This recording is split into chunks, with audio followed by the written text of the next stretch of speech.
আমি প্রাণ ফিরে পাওয়া মরা লাশ, আমি সবুজ মাঠের দুর্বাঘাস। আমি মানি না কোনো হার, বহুবার ভাঙা এই আমি ভাঙি না আর। হারকে করি সংহার, আমি নেইমার, দমে যাওয়া থেমে যাওয়ার সময় নেই আমার। ভেঙেছে মাজা, তবুও সোজা হয়ে দাঁড়িয়েছেন। পায়ের ভাঙা হার নিয়েও কত নিপুণ ফুটবল শিল্প এঁকেছেন। কিংবদন্তি বনে যাওয়ার পথে হোঁচট খেয়ে বনে গেছেন মাঠের অভিনেতা, একজন সত্যিকারের অভিনেতা, যে গত 5 বছরে 17টি বড় ইনজুরি নিয়েও আবার মাঠে ফিরে আসেন, যার আহত পায়ের গোলে দর্শক মাতে চিৎকারে। তাকে তো একজন নিপুণ অভিনেতা বলাই চলে, না হলে কি আর ব্যথা লুকিয়ে দু পায়ে এমন কাব্য লেখে?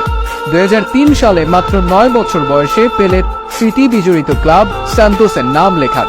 বিভিন্ন মর্যাদাক্রম অতিক্রম করে তিনি মূল দলে নিজের জায়গা করে নেন।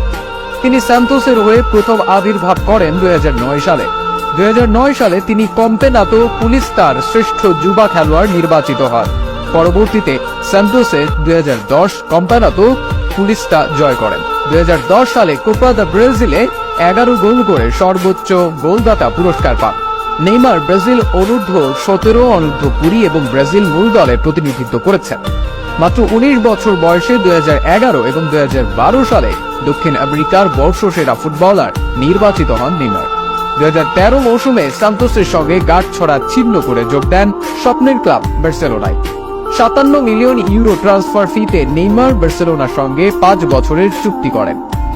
2015 সালে ফিফা ব্যালন ডিওরের জন্য 3 জনের সংক্ষিপ্ত তালিকায় জায়গা পান নেইমার, যেখানে তিনি মেসি ও রোনালদোর পরে তৃতীয় হন।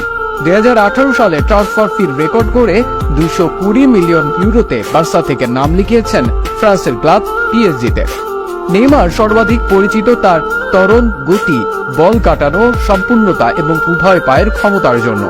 তার খেলার ধরন তাকে এনে দিয়েছে সমালোচকদের প্রশংসা, সাথে প্রচুর ভক্ত, মিডিয়া এবং সাবেক ব্রাজিলীয় ফুটবল রোনালদিনহোর সঙ্গে তুলনা।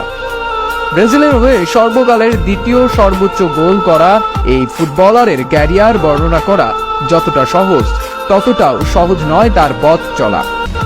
ফিটনেস সমস্যা কিংবা বিপক্ষ দলের অনৈতিক আঘাতে বারবার তাকে ছাড়তে হয়েছে দল, মাঠের চেয়ে মাঠের বাইরেই কাটাতে হয়েছে অধিক সময়। সবকিছু ছেড়ে যুদ্ধ করে যখন নেইমি আবারও ছন্দে ফেরেন, তখনই আবার ইনজুরি নামক রাক্ষস তার সামনে দাঁড়ায়। তবে প্রতিকূলতাকে প্রতিরোধ করে নেইমারের লড়াই চলছে নিজেকে অনন্য উচ্চতায় নেওয়ার প্রস্তুতি। যদিও প্রস্তুতির সময় নেই এখন, শারীরিক প্রতিবন্ধকতা আর